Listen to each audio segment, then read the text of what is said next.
Memang itulah yang paling membahagiakan hidup manusia. Kalau dia bisa mendengar suara Allah penciptanya. Jauh lebih enak daripada segala sesuatu.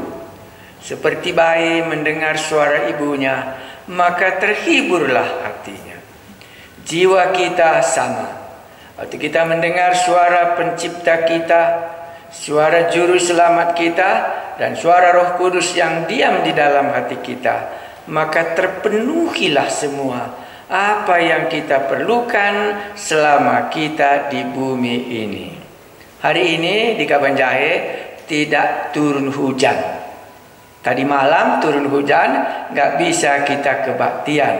Jadi ya malam ini kita bisa kebaktian karena hujannya sudah berhenti. Mari kita mengucap syukur. Benarlah bahwa jiwa dan roh kami, termasuk hati kami dan pikiran kami, sangat bersuka cita waktu kami mendengar kebenaran, perkataan, dan suara juru selamat kami. Itu menenangkan jiwa kami satu-satunya, lebih daripada semuanya.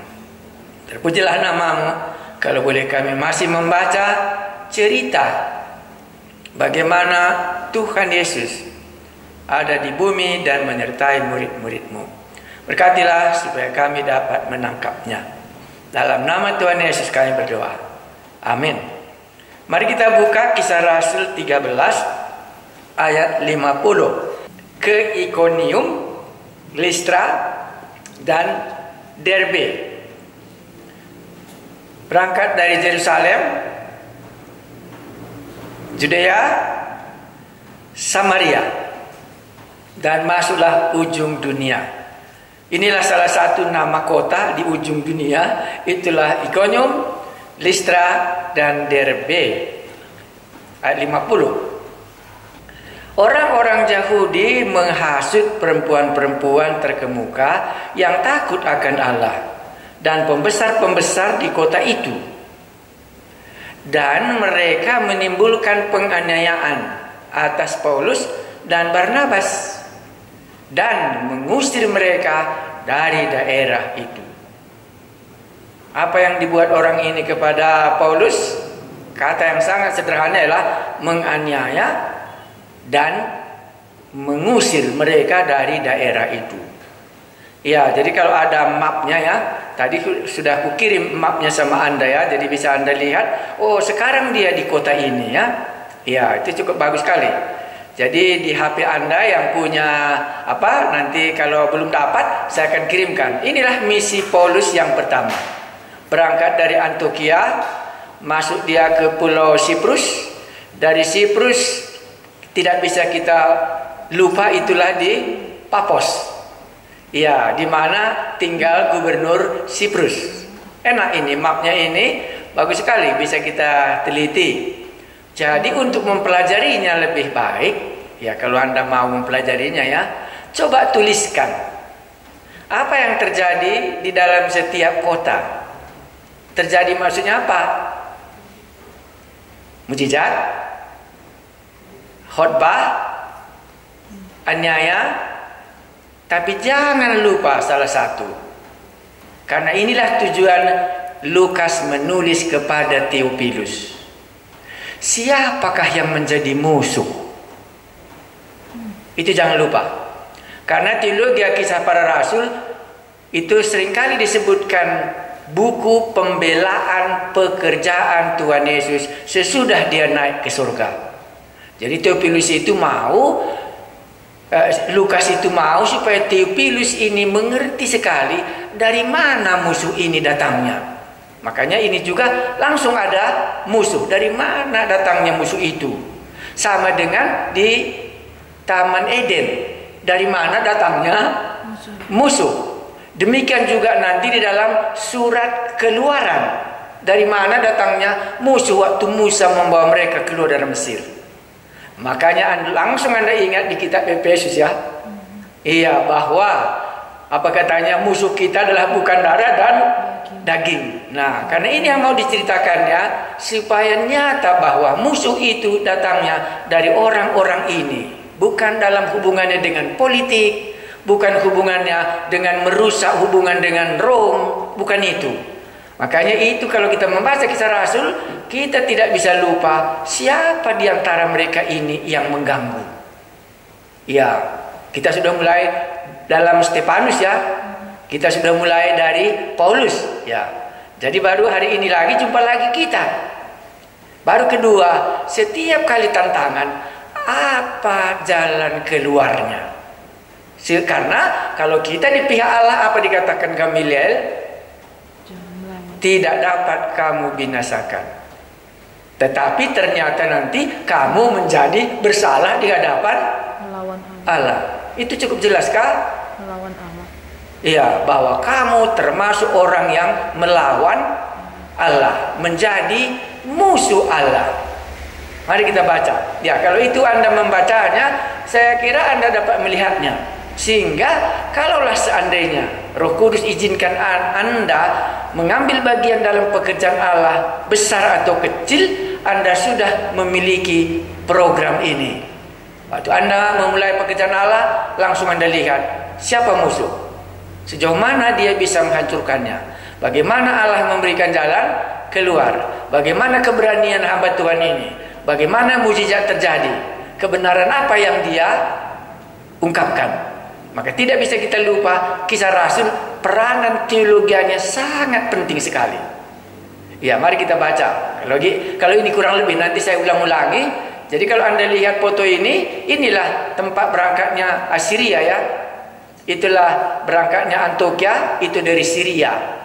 Karena nanti ada Antioquia Pisidia. Ya, jadi sekarang Anda bisa lihat di Pulau Siprus.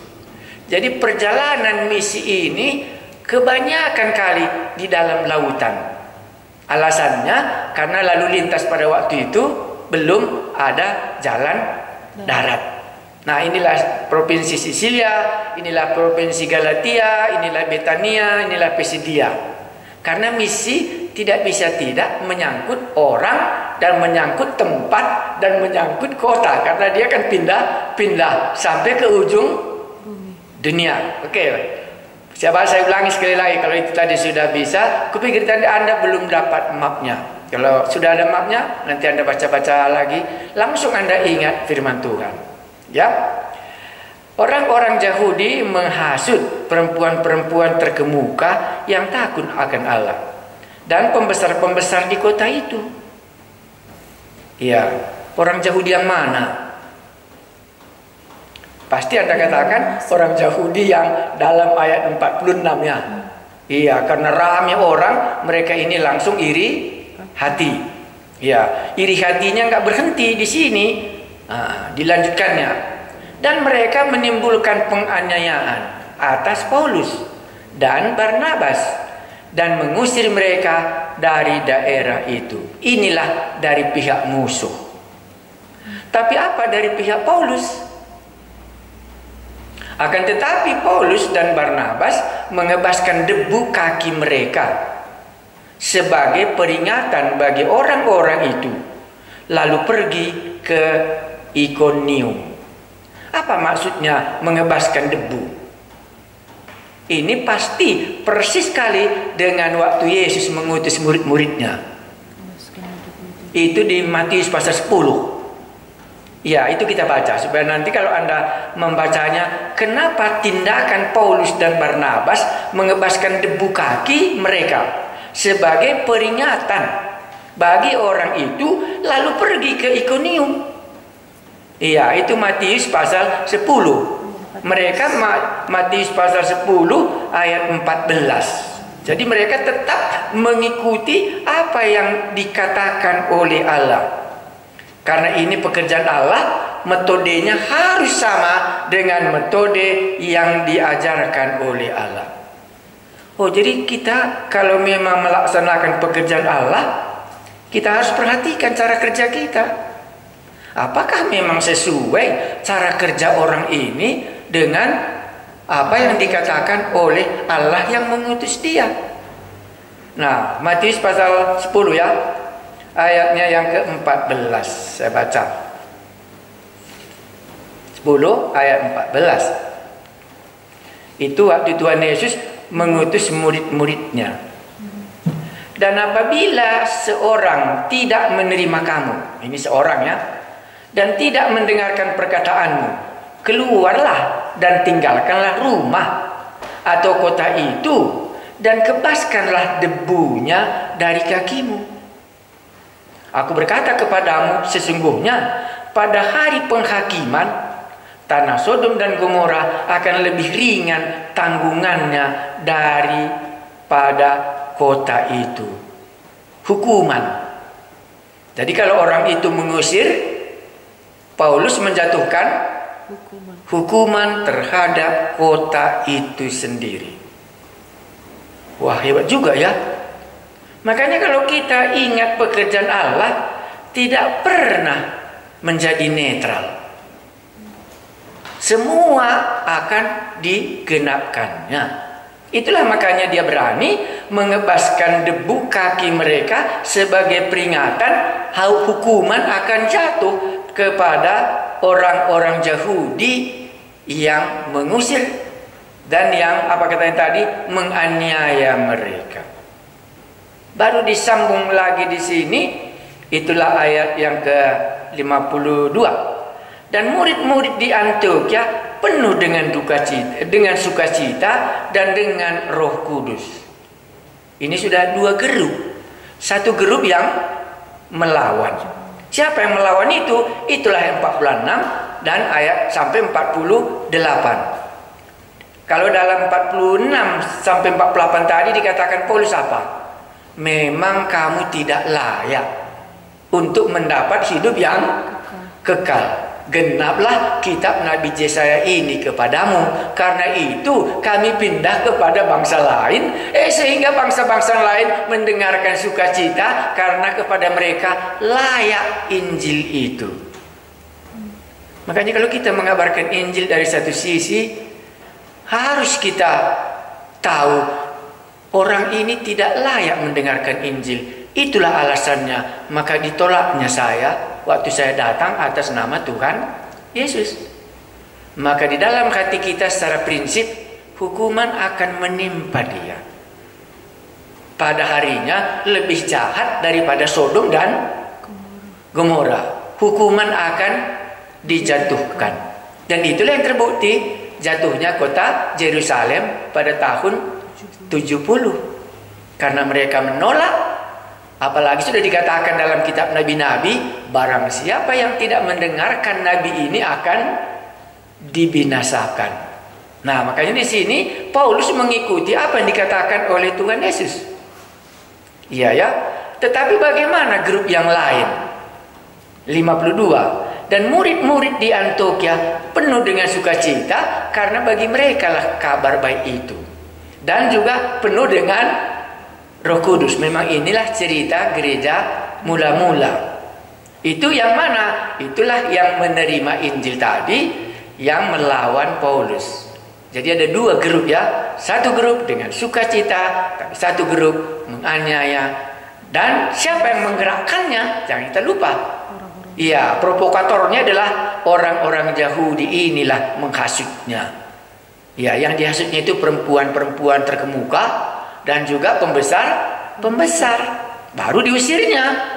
Tapi Paulus juga tahu bahwa dia datang bukan atas namanya sendiri. Maka itu jugalah dilakukannya. Maka dia mengebaskan debu kaki mereka sebagai peringatan. Hukuman akan jatuh seperti kota Sodom dan Gomora.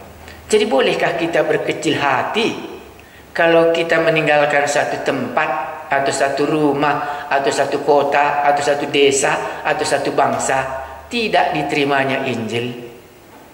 Kurasa bisa kita seperti Paulus.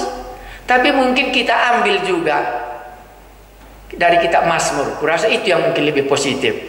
Orang yang menabur dengan air mata akan menuai dengan suara. Iya, mungkin kita ambil itu, kita tidak akan ambil dari menjatuhkan hukuman. Tapi kadang-kadang harus kita bertindak seperti itu. Kalau tidak, jiwa kita bisa rusak.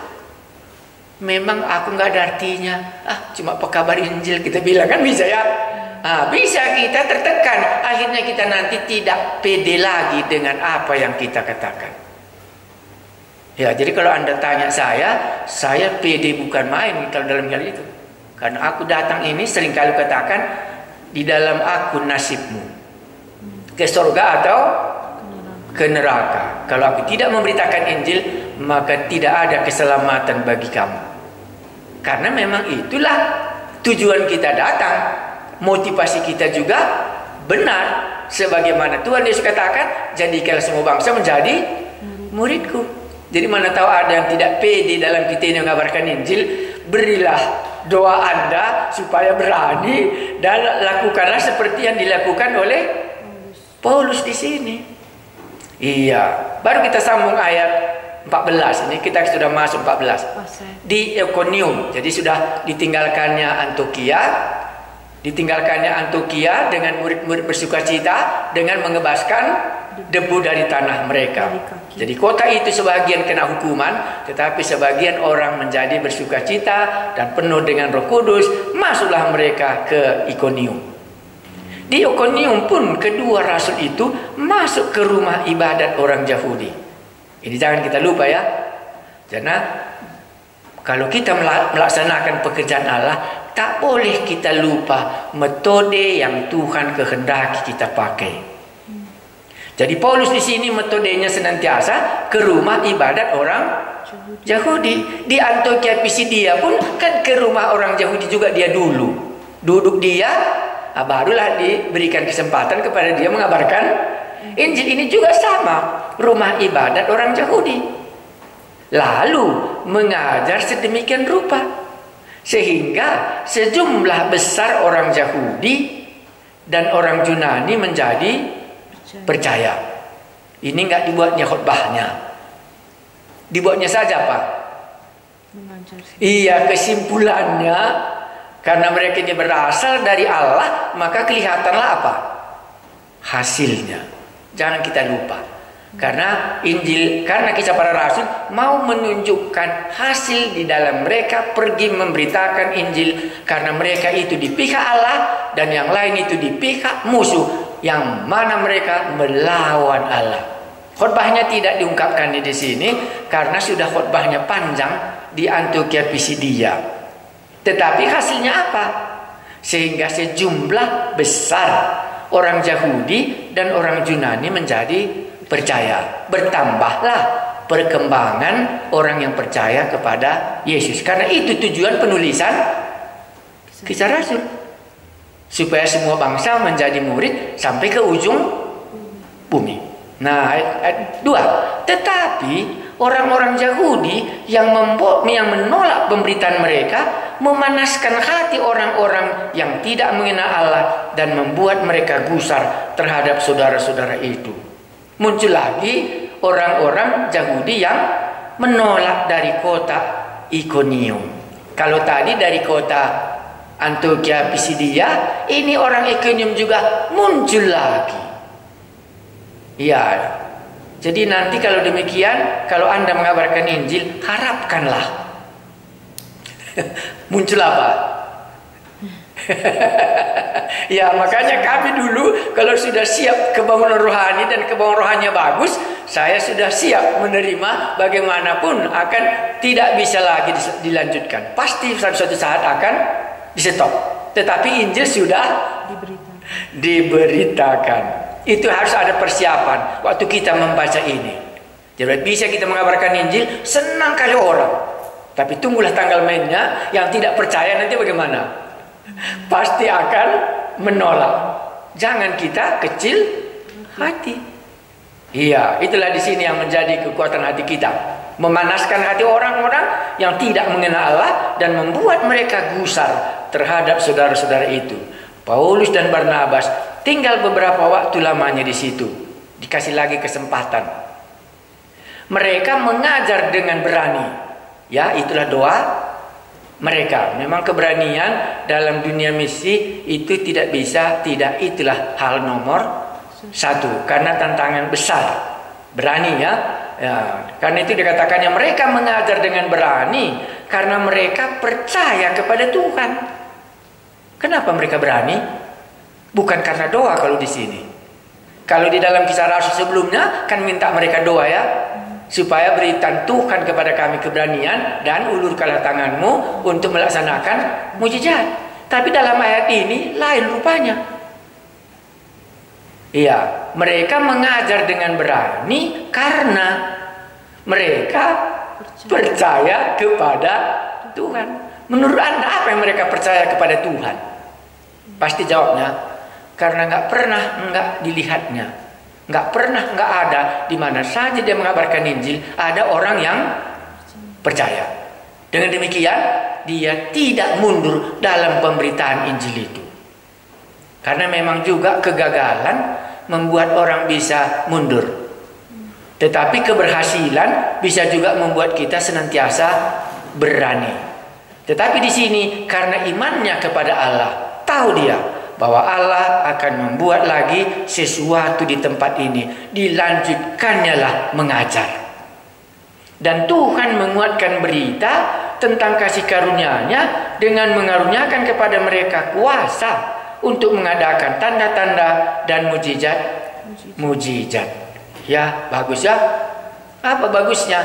Nggak mungkin Injil diberitakan kalau Allah tidak menyertai kita. Jadi waktu kita mengabarkan Injil ini harus kita tanya Tuhan. Harus kita sama doa kita dengan doa Musa. Kalau Engkau tidak menyertai kami lagi, janganlah suruh kami pergi dari tempat ini. Makanya Tuhan mengatakan, okelah, aku menyertai kamu, lihatlah tiang awan dan tiang api. Itulah tandanya aku ada di tengah-tengah kamu. Memang itulah salah satu kebahagiaan yang paling menenangkan hidup kita. Kalau kita lihat Allah ada di tengah-tengah kita. Waktu kebaktian tadi pagi, itulah yang sangat menghiburkan hatiku. Kalau dikatakan berangkat ke surga, sudahnya aku senang. Tetapi jauh lebih senang kalau kulihat Tuhan ada di tengah-tengah kebaktian itu. Kalau aku pergi ke surga, hilanglah kesukaanku seperti kebaktian hari Minggu. Kalau demikian, ya. Jadi di sini harus kita punya kepercayaan, harus kita melihat di mana buktinya Allah hadir di tengah-tengah kita waktu kita mengabarkan Injil itu. Jadi ini satu prinsip yang paling mendasar sebagai orang yang melayani Allah. Jadi kita harus berdoa, berilah aku melihat bahwa Engkau ada di tengah-tengah kami, supaya kami bisa melanjutkan pekerjaan ini walaupun tantangan tidak pernah akan berakhir. Itulah di sini.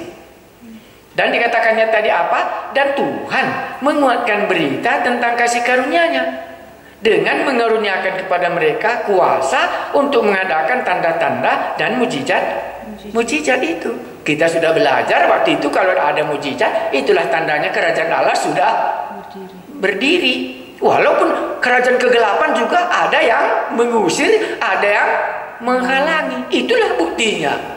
Ada musuh dan yang harus direbut supaya musuh ini bisa masuk ke dalam kerajaan surga. Jadi bukan kita mundur. Tapi saya ulangi, mungkin inilah rahasia salah satu yang bisa kita pikirkan. Bolehkah Anda lihat waktu Anda melayani, Tuhan masih beserta Anda? Dari mana saya tidak tahu. Tetapi kalau itu tidak ada, maka gugurlah pelayanan Anda. Maka bagi saya, salah satu ciri-ciri kali pelayanan saya mau melihat Engkau ada di sini. Bukan pekerjaan ini selesai, tapi kalau Allah tidak ada lagi di sini, ngapain aku khotbah? Nah, jadi dari mana kita tahu Allah ada di tengah-tengah kita? Di sini dikatakannya Allah ikut melaksanakan tanda-tanda dan mujizat. Karena tanda-tanda dan mujizat tidak bisa dilakukan oleh rasul-rasul. Siapapun tidak bisa kecuali Allah sendiri. Itulah renungan kita yang terasa dalam sekali, sehingga kita bisa tahu Allah ada bersama dengan saya masih melakukan pekerjaannya yang Dia percayakan kepadaku. Jadi kalau aku tidak melakukannya, maka tidaklah kulihat kuasa Allah. Kan itu timbal baliknya. Ayat 4. Tetapi orang banyak di kota itu telah menjadi dua. Ada yang memihak kepada orang Yahudi, ada pula yang memihak kepada kedua rasul itu. Langsung ku ingat Injil Yohanes. Injil Yohanes itu hanya tahu dia apa? Gelap, terang. Yang percaya dan tidak percaya, yang memiliki hidup yang kekal, yang memiliki kematian kekal sampai hanya dua grup. Jadi muncul lagi rupanya ini. Jadi di masyarakat di mana Injil disampaikan ada dua grup. Itulah tandanya Anda mengabarkan Injil. Tapi kalau tidak terjadi dua grup, maka Anda bukan mengabarkan Injil. Tetap sama hidupnya, maka itu berarti tidak ada keselamatan terjadi. Tetapi orang banyak di kota itu terbelah menjadi dua. Ada yang memihak kepada orang Yahudi, ada pula yang memihak kepada kedua rasul itu. Maka mulailah orang-orang yang tidak mengenal Allah. Siapa musuh Injil? Iya, yang tidak mengenal Allah. Pada suatu hari waktu diskusikan tentang dari mana kita tahu ajaran sesat atau ajaran benar, satu kalimat dikatakannya. Aku memang sulitnya mengkritik, kata pengkhotbah ini, bahwa ini ajaran sesat dan ini ajaran benar. Yang aku hanya tahu satu, kata. Karena Allah mengasihi, maka kalau orang mengasihi, inilah yang satu-satunya membuktikan bahwa dia yang benar. Lepas daripada kritikan yang lain semua, karena kasih Allah itulah ciri-ciri yang paling besar di dalam Alkitab, bahwa dia di pihak Allah. Maka di sini tadi dikatakannya yang tidak mengenal Allah. Maka waktu saya mau membahas orang-orang Yahudi menolak Yesus, langsung saya katakan orang Yahudi ini orang yang tidak mengenal Allah. Walaupun dia membaca kitab Taurat dan dia membaca kitab Nabi-Nabi, walaupun dia sibuk untuk mempersembahkan korban-korban persembahan di bait Allah, tapi dia membenci Allah yang sesungguhnya datang di tengah-tengah dia sendiri, yang tidak mengenal Allah. Dan orang-orang Yahudi bersama-sama dengan pemimpin-pemimpin mereka menimbulkan suatu gerakan. Dikumpulkannya lagi musuh untuk menyiksa dan melempari kedua rasul itu dengan batu. Baru disambung ayat 6. Setelah rasul-rasul itu mengetahuinya, menyingkirlah mereka ke kota-kota di Likaonia, yaitu Listra dan Derbe dan daerah sekitarnya. Rupanya rencana jahat ini diketahui oleh kedua rasul ini. Dia menyingkir sebagaimana dikatakan oleh prinsip Tuhan Yesus. Kalau kamu ditolak, tinggalkanlah itu, pergi lagi ke kota lain. Jadi berapa prinsip yang kita sudah tahu waktu kita melayani Allah di sini? Satu, musuh itu pasti datangnya dari yang tidak mengenal Allah. Kedua, kalau aku ditolak, ya layaklah aku meninggalkan supaya aku pergi. Berarti orang ini bukan untuk yang diselamatkan. Yang untuk diselamatkan nanti jumpanya.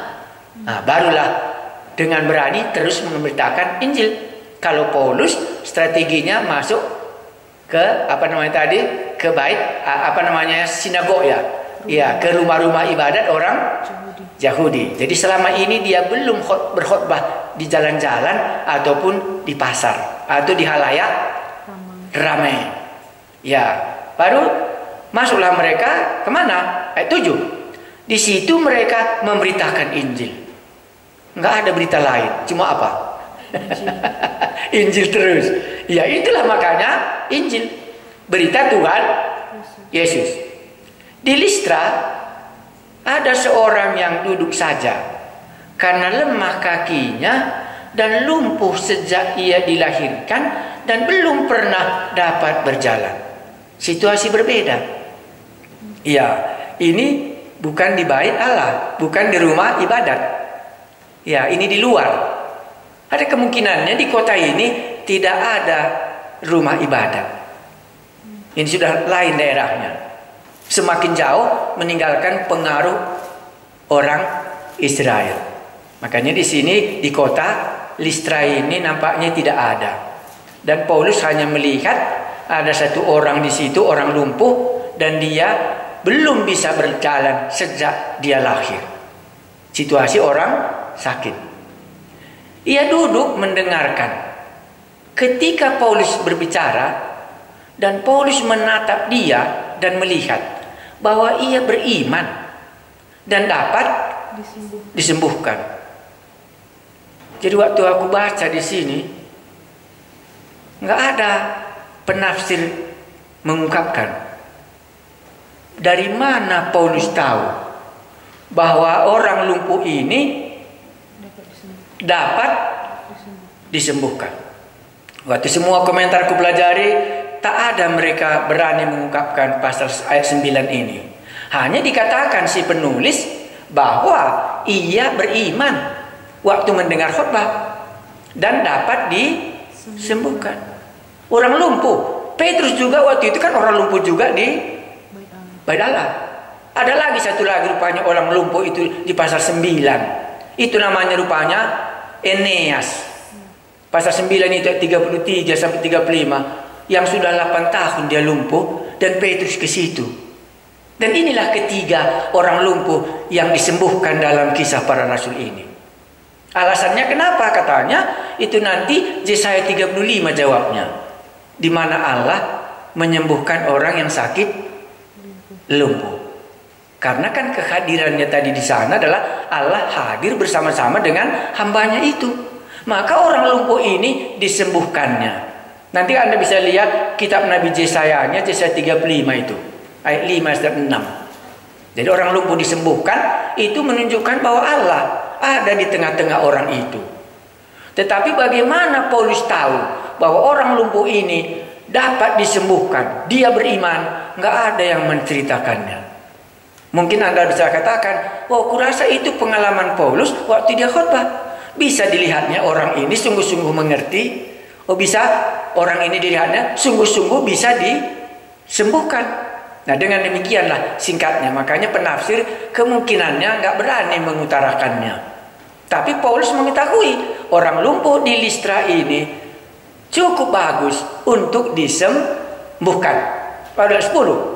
Lalu kata Paulus dengan suara nyaring, berdirilah tegak di atas kakimu. Dan orang itu meloncat berdiri lalu berjalan kian kemari. Terjadi mujizat. Ketika orang banyak melihat apa yang telah diperbuat Paulus, mereka itu berseru dalam bahasa Likaonia. Katanya apa? Dewa-dewa telah turun ke tengah-tengah kita dalam rupa manusia. Kalimat yang tidak bisa Anda lupa, misunderstanding. Salah pengertian orang itu. Mereka katakan apa? Dewa-dewa telah turun ke tengah-tengah kita dalam rupa manusia. Dianggapnya Paulus dan Barnabas tadi menjadi dewa. Waktu saya baca komentar, karena Paulus ini khotbahnya dalam bahasa Yunani. Dan orang ini nggak tahu bahasa Yunani. Mereka ini tahu bahasanya orang apa namanya tadi di sini kampungnya ini? Iya, Likaonia. Jadi itu bahasanya. Jadi inilah salah satu peringatan sekali kalau kita masuk salah mengerti orang waktu kita berkhotbah. Itu sangat saya hati-hati sekali. Pengalaman saya kurasa ada beberapa kali sangat salah kali. Waktu saya mengunjungi rumahnya, saya sangat murni hati saya mau melayaninya supaya dia diselamatkan. Tapi semua keluarga itu salah pengertiannya. Disangkanya aku jatuh cinta kepada anaknya itu. Baru sesudah aku sadar nggak ngerti dia bahasa yang kumaksudkan hanya memberitakan Injil. Sama dengan di sini. Jadi kalau kita mengabarkan Injil, rupanya ini salah satu yang harus kita perhatikan. Iya. Dan ada lagi salah mengerti kali. Dia kira kita datang untuk meminta-minta. Iya, itu sangat salah lagi pengertiannya. Oh, dia datang karena memang miskin, karena kita kaya kita bantu gitu. Kedua ini sangat, makanya di sini dimunculkan itu. Jadi bisakah mujizat terjadi walaupun salah mengerti? Ini nanti pertanyaan. Ayat 12. Barnabas mereka sebut Zeus. Karena itulah nama dewa orang itu di sana. Iya. Dan Paulus mereka sebut Hermes. Karena ia yang berbicara. Dua rupanya dewa yang ada di kota ini. Tapi jangan lupa kita, di mana sudah Injil? Di mana ada dewa? Ya sudah sampai di situ. Tidak lagi Taurat yang dihormatkan di situ. Dewa-dewa yang harus dihadapi di sana.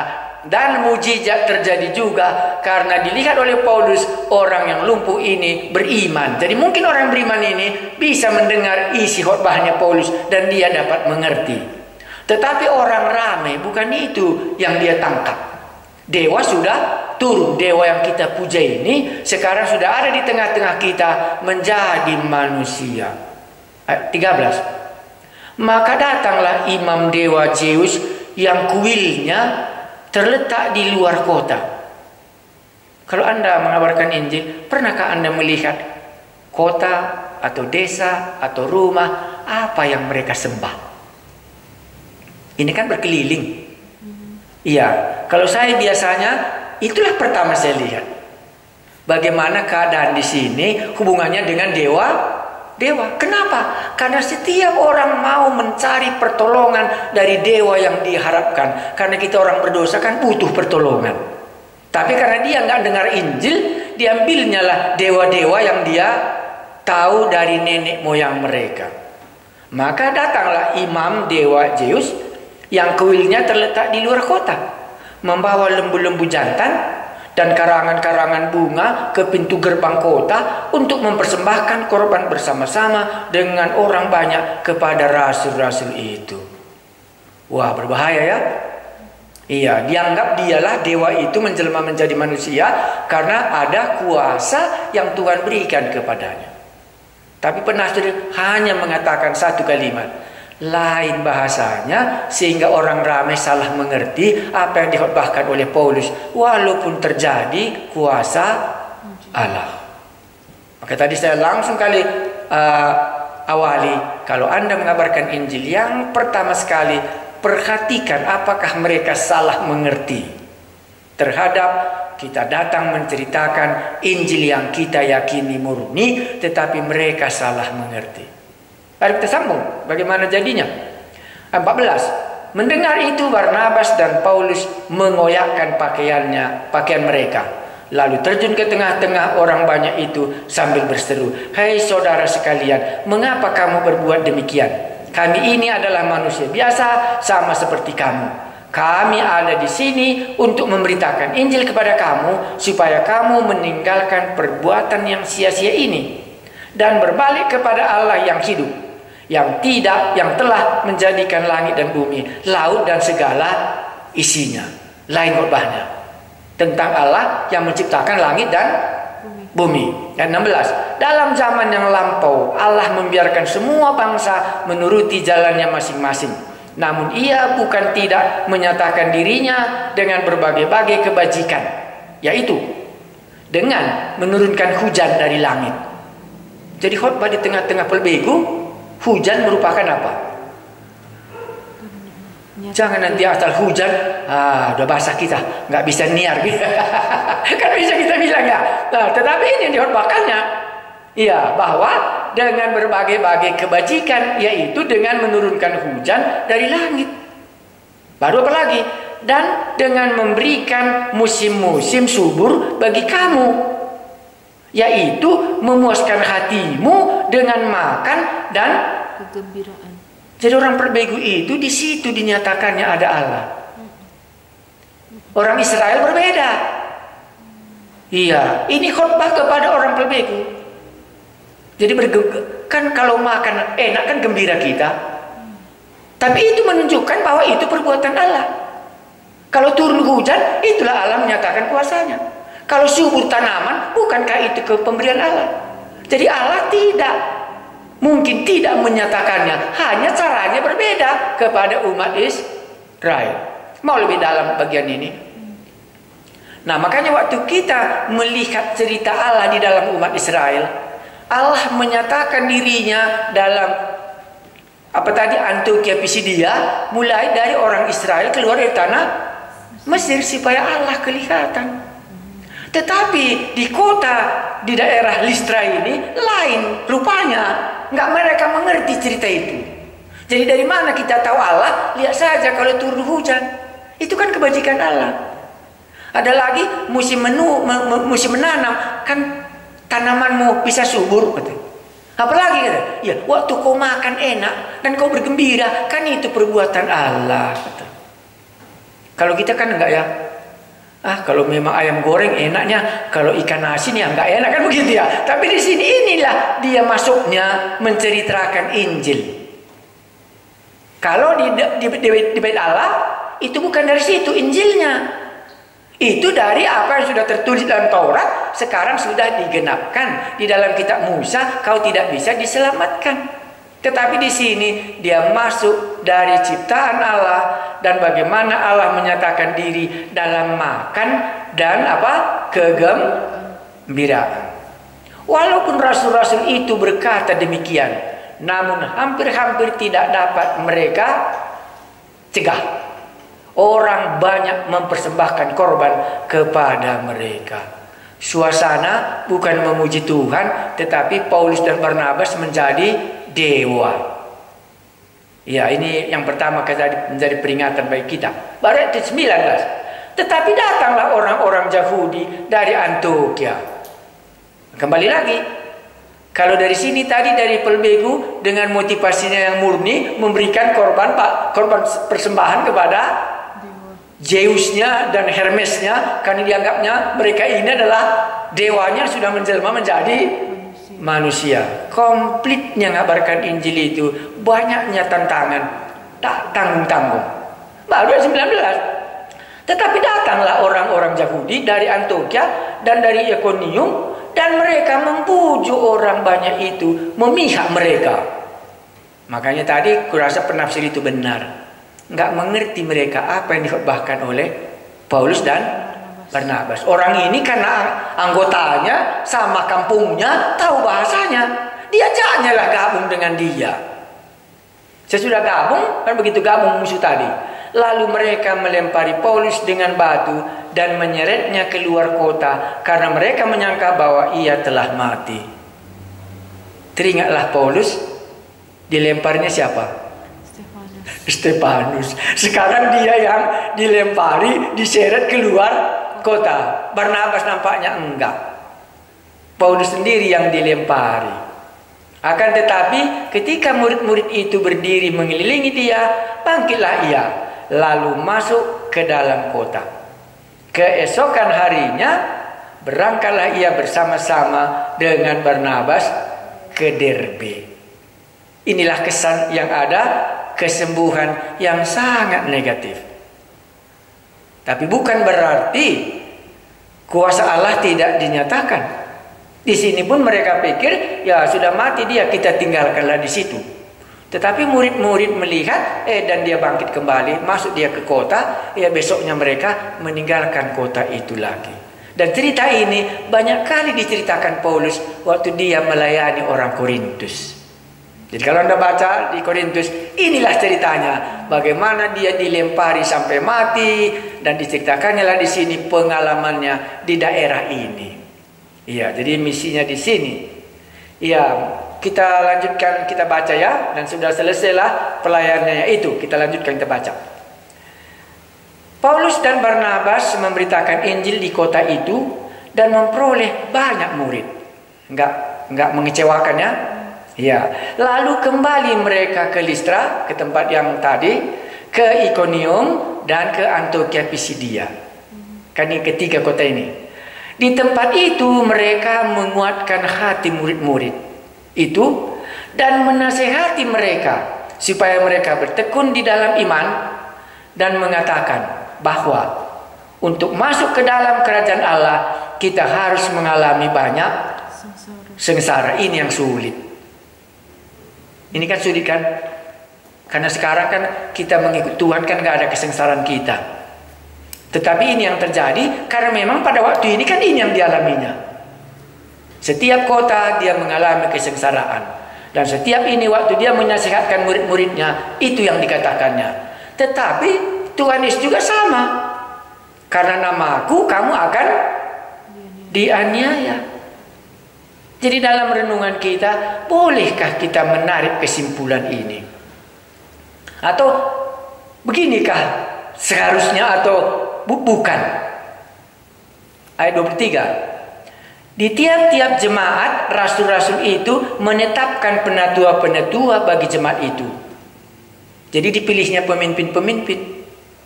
Ini hati-hati kali kita. Kalau nanti mana tahu Anda dipimpin, haruslah ada ketetapan menentukan siapa yang melanjutkannya. Jangan ditinggal tanpa ada yang menjadi penetuanya bagi jemaat itu. Dan setelah berdoa dan berpuasa, mereka menyerahkan penetua-penetua itu kepada Tuhan yang adalah sumber kepercayaan mereka. Mereka menjelajahi seluruh Pisidia dan tiba di Pamfilia. Di situ mereka memberitakan firman di Perga, lalu pergi ke Atalia di pantai. Dan dari situ berlayarlah mereka ke Antioquia. Jadi dua Antioquia, Antioquia Pisidia. Dari situ berlayarlah mereka ke Antioquia. Di tempat itulah mereka dahulu diserahkan kepada kasih karunia Allah. Tahu artinya apa kasih karunia? Karena di sini jemaat Antioquia itu kan menumpangkan tangan pada waktu itu ya. Artinya di sini mereka menyerahkannya kepada kasih karunia. Makanya kalau tadi Paulus dilempari mereka, mereka kira dia sudah mati, rupanya masih hidup. Itulah kasih karunia. Kepada orang yang lumpuh tadi, itulah kasih karunia. Kepada kuasa mujizat-mujizat, itulah kasih karunia yang tidak berhak dan yang tidak ada sama mereka, tapi itu yang diberikan Allah dalam pelayanannya. Maka nanti kalau Anda ingat di belakang, hendaklah engkau kuat di dalam kasih karunia Allah dan bertambah dalam pengenalan akan Allah. Ini yang dimaksudkannya kasih karunia.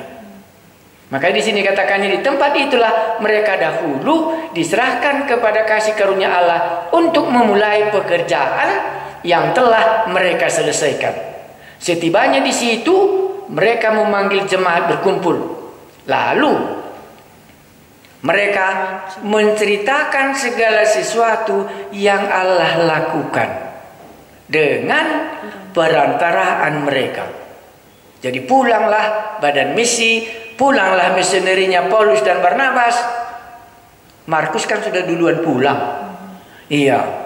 Dan di sana dia menceritakannya. Ceritanya apa? Menceritakan segala sesuatu yang Allah lakukan dengan perantaraan mereka.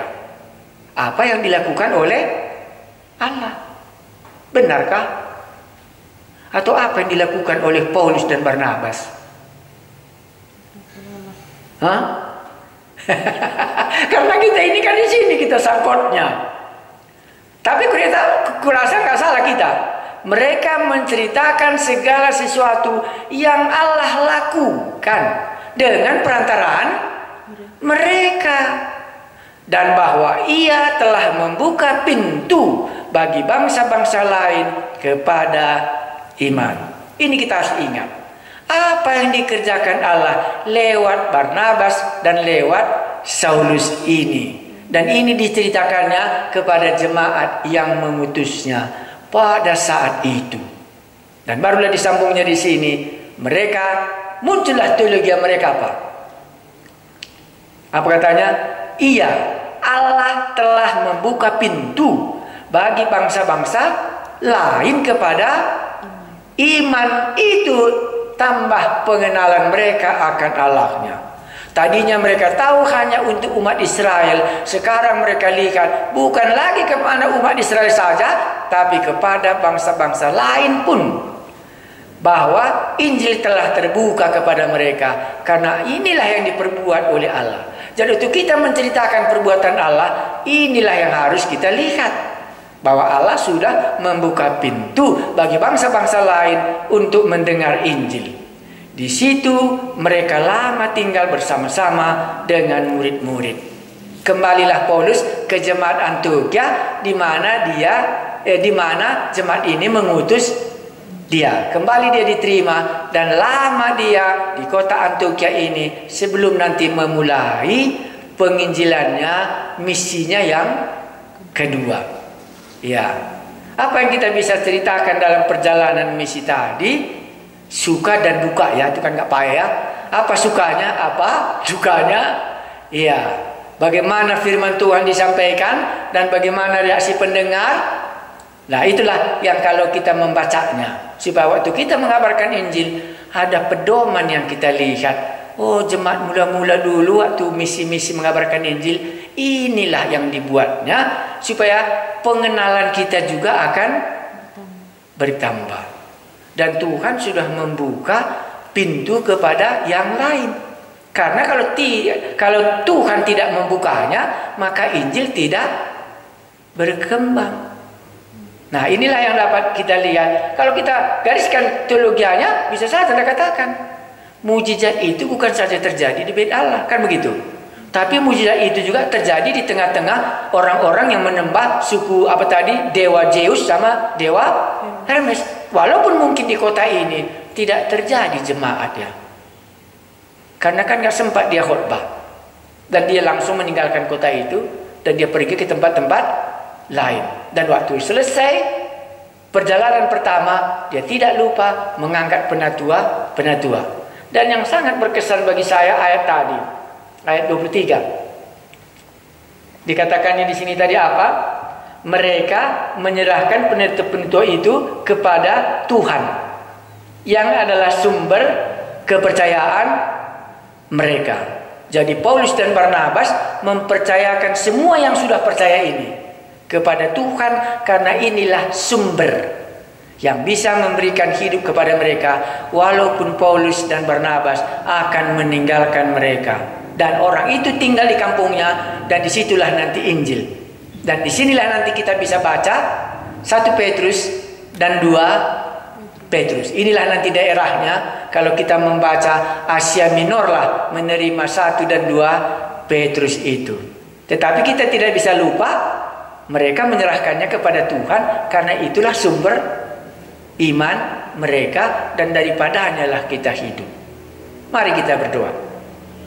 Kami mengucap syukur bisa melihat dan bisa mendengar bagaimana Allah melalui kedua hambamu ini, baik Paulus maupun Barnabas, waktu dalam kesulitan pun ada pertolongan, dan mampukanlah kami untuk menangkap, dan waktu kami melayani bisa kami melihat prinsip-prinsip yang diajarkan di dalamnya. Terima kasih Tuhan kami Yesus, kami sudah selesai sampai pasal 14 dalam buku ini. Kami memuji nama-Mu, bagaimana Roh Allah melanjutkan pekerjaan Yesus di bumi sekarang. Dan kami lihat sudah sampai di kampung kami ini, karena kalau memang berasal dari Allah, tidak bisa dilawan. Kami mengucap syukur kalau pekerjaan Allah kami kerjakan, maka Allah pun masih akan menyertainya.